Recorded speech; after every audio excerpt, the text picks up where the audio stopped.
तीन दोष एक लोटा जल चढ़ाने से समाप्त हो जाते हैं। तीन दोष एक लोटा जल चढ़ाने से तीन दोष समाप्त हो जाते हैं। पहला है वास्तु दोष। कितना भी घर में वास्तु दोष हो, सब कुछ बदल कर देख लिया, अब कुछ मत करो, एक लोटा जल शिव जी को चढ़ाना प्रारंभ करो।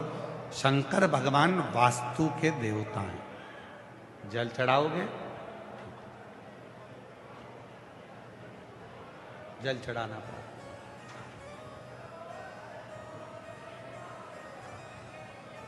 पितृदोष लग गया। किसी ने कहा कि तुम्हारे घर में पितृदोष है, बहुत कष्ट है, बहुत परेशानियां चल रही हैं, बहुत दुख है। 1 रुपये कमाओ, 1.25 रुपये खर्च हो रहा है, घर में कोई ना कोई बीमार पड़ा हुआ है। किसी ने कहा पितृदोष लग गया। पितृदोष लग गया। वास्तु के देव हैं शिव, पितरों के देव हैं शिव। 1 लोटा जल जब हम घर से लेकर चलते हैं तो पितृदोष भी समाप्त होता है, और 1 लोटा जल लेकर जब हम शंकर को चढ़ाते हैं तो वास्तु दोष भी समाप्त होता है। और तीसरे नंबर पर है काल सर्प दोष। ये दोष कैसे लगता है?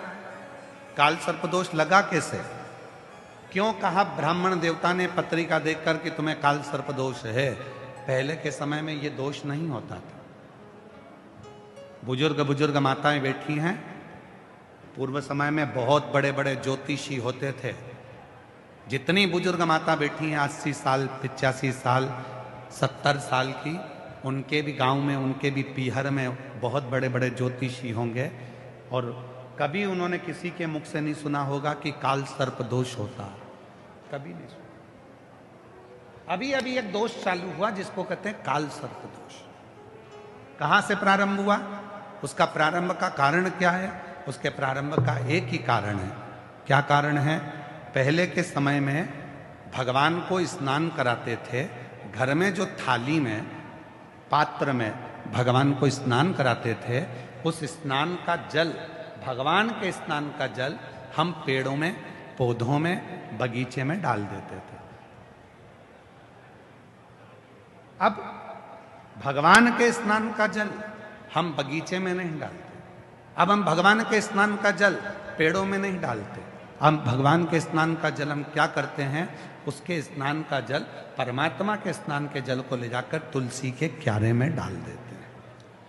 अब तुलसी के क्यारे में डाला तो गणेश जी महाराज का भी स्नान तुमने थाली में कराया, शिव जी का स्नान भी तुमने थाली में कराया, शालिग्राम भगवान का स्नान भी थाली में कराया, लड्डू गोपाल का स्नान भी थाली में कराया, देवी जी का स्नान भी थाली में कराया।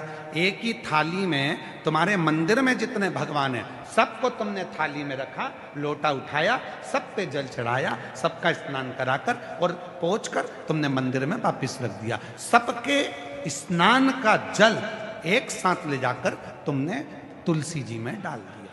माता तुलसी में किस देवता का जल जाना चाहिए, माता तुलसी में किस देवता का जल पहुंचना चाहिए, ये दुनिया के लोगों को नहीं मालूम। तो सारे देवता का जल जब माता तुलसी में जाना प्रारंभ हो जाता है तो फिर धीरे धीरे धीरे धीरे वो काल सर्प दोष का रूप रख लेता है। काल सर्प दोष।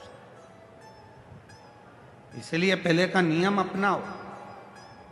जल को, अगर भगवान के स्नान का जल है तो उसको ले जाकर तुलसी में मत डालो, उसको ले जाकर एक बगीचे में, एक गमला हो, तुम्हारे घर में कोई पौधा हो, कोई गमला रखा हो, उस गमले में उस जल को डाला करो।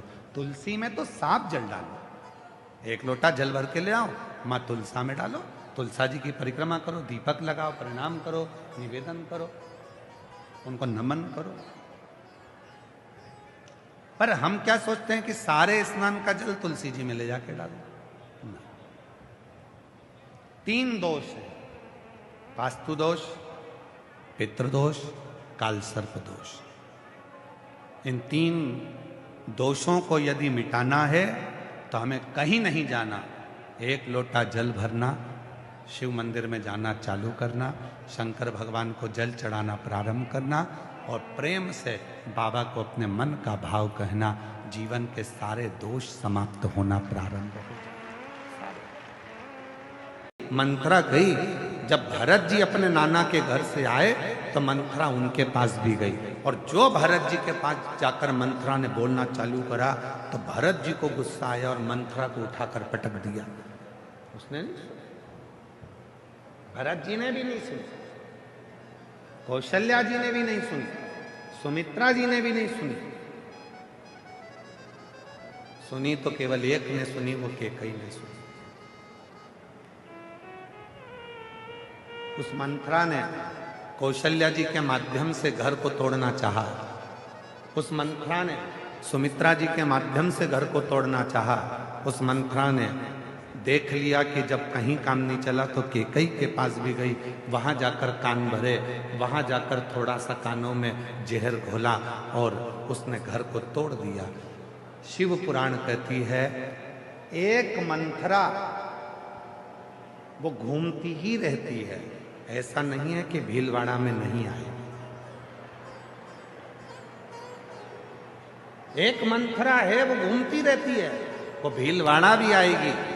तुम्हारे घर में जितने सदस्य हैं, तुम्हारी सास है तो उसके पास भी जाएगी, जेठानी है तो उसके पास भी जाएगी, देवरानी है तो उसके पास भी जाएगी, और वो मंथरा तुम्हारे पास भी आएगी। अब मंथरा ये देखती है कि किसके माँ बाप के संस्कार कैसे हैं। कौशल्या जी के माता पिता के संस्कार समझ में आए, सुमित्रा जी के माता पिता के संस्कार समझ में आए, और केकई जी के माता पिता के संस्कार सामने आए।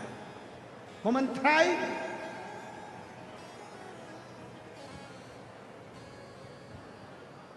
मंथरा जानती थी कि केकई के माता साधारण नहीं थी। आप सभी ने रामचरितमानस में स्मरण करा होगा, केकई के पिताजी को, केकई नरेश को एक वर था। केकई नरेश को एक वर था, कोई पक्षी अगर आपस में बात करेंगे तो वो सुन लेते थे कि बात क्या कर रहा है। कोई पशु आपस में बात करते थे तो वो सुन लेते थे कि बात क्या कर रहा है। कोई जीव जंतु आपस में बात करते थे तो केकई नरेश को मालूम पड़ जाता था कि बात क्या कर रहे हैं। ये वर केकई नरेश को था, और केकई नरेश को वर के साथ में एक और वचन था, केकई नरेश तुम पक्षियों की बात सुन लोगे, तुम पशुओं की बात सुन लोगे, तुम जीव जंतु की बात सुन लोगे, पर तुमने अगर किसी को बता दिया कि ये पक्षी आपस में क्या बात कर रहे हैं, उसी दिन तुम्हारे प्राण छूट जाए, उस दिन तुम मर जाओगे, तुम्हारे प्राण चले जाएंगे। केकई नरेश ने वचन दे दिया कि मैं इस बात को किसी को नहीं बताऊंगा। केकई नरेश आराम से रहने लगे। समय बीत गया। एक दिन अपनी पत्नी के साथ में केकई नरेश माता केकई की माता के साथ में केकई नरेश अपनी पत्नी के साथ में भ्रमण को चले, और दो पक्षी आपस में बात कर रहे थे, और केकई नरेश उनको सुनकर हंस दिया। तो केकई की माता ने उनसे कहा, आप क्यों हंसे?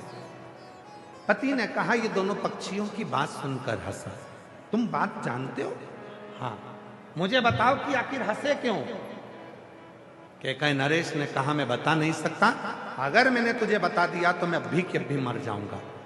पत्नी कहती है, भले अब भी मर जाओ, पर तुम मुझे बताओ कि तुम हंसे क्यों, क्या बात करी पक्षियों ने? तो केकई नरेश ने बहुत समझाया अपनी पत्नी को कि मैं बताऊंगा और मर जाऊंगा, पर केकई नरेश की पत्नी ने जिद पकड़ ली कि भले मर जाओ पर तुम मुझे बताओ।